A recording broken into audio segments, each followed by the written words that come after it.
ઇલાસ kitchen 90માં તમારું સ્વાગત છે. કેમ છો?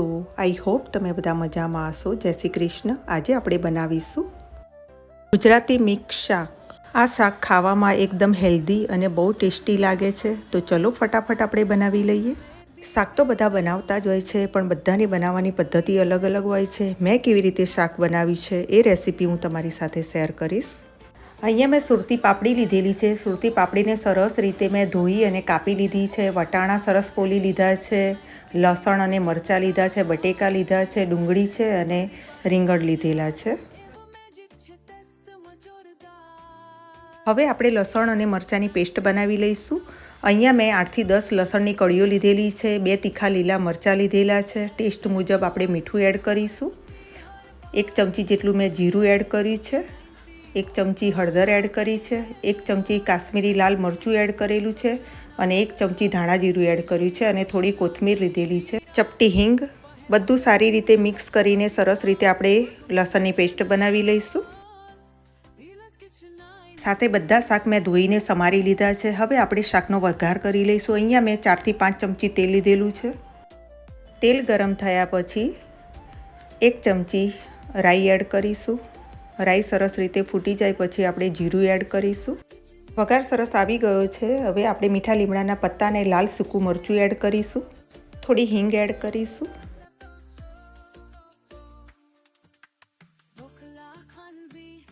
હવે લીલા મરચાં અને લસણની પેસ્ટ એડ કરીશું.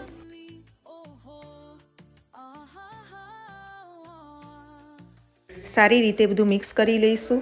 1 થી 2 મિનિટ સુધી સરસ રીતે ચડવા દઈશું.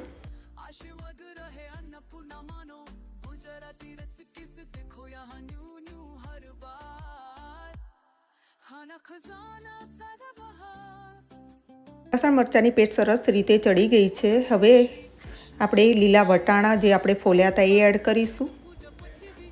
1 વાટકી જેટલી એક ડુંગળી મેં સમારેલી હતી એ એડ કરીશું. રીંગણ બટેકા સરસ રીતે ધોઈ લીધા હતા મેં સમારીને. હવે એ એડ કરીશું. છેલ્લે આપણે સુરતી પાપડી એડ કરીશું. હવે આની અંદર થોડી અડધી ચમચી જેટલી આપણે હળદર એડ કરીશું. અડધી ચમચી જેટલું લાલ મરચું એડ કરીશું, કારણ કે આપણે પેસ્ટમાં ઓલરેડી નાખેલા જ હતા બધા મસાલા. ધાણા જીરું એડ કરીશું. ગરમ મસાલો થોડો એડ કરીશું. સારી રીતે બધું મિક્સ કરી દઈશું.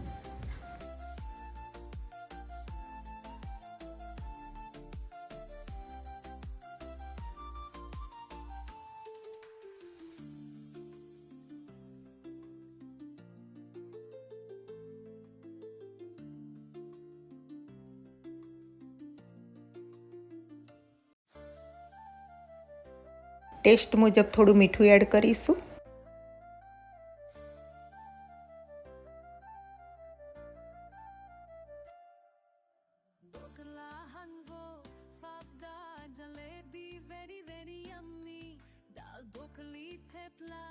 મસાલા સરસ રીતે બધા મિક્સ થઈ ગયા છે. હવે આપણે થોડું પાણી એડ કરીશું. જો તમે રસાવાળું બનાવવા માંગતા હોય તો વધારે એડ કરજો, પણ અમને કોરું શાક ભાવે છે એટલે મેં થોડુંક જ પાણી એડ કરેલું છે.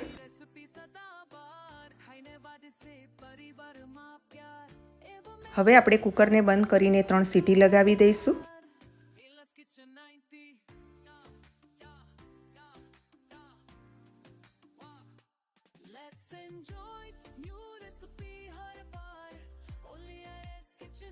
ફ્રેન્ડ્સ, તમે જોઈ શકો છો આપણું સરસ શાક ચડી ગયું છે અને સ્મેલ બહુ સરસ આવે છે. તમે જોઈ શકો છો.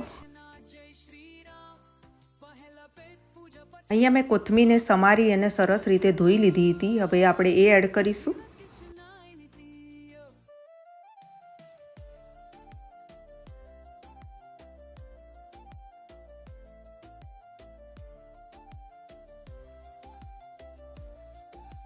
હવે આપણે એક બાઉલની અંદર ગરમા ગરમ સર્વ કરી લઈએ.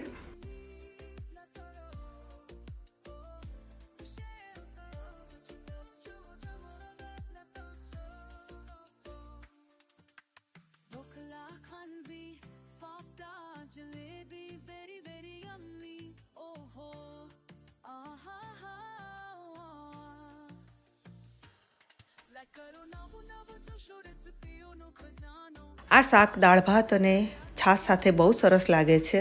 તો ટ્રાય કરવાનું બિલકુલ ભૂલતા નહીં. અને સાથે પાપડ હોય તો 4 ચાંદ લાગી જાય. હવે આપણે રોટલી સાથે જોઈ લઈએ આપણી સબ્જી કેવી બની છે. વાવ, યમ્મી યમ્મી, બહુ જ મસ્ત બની છે ફ્રેન્ડ્સ.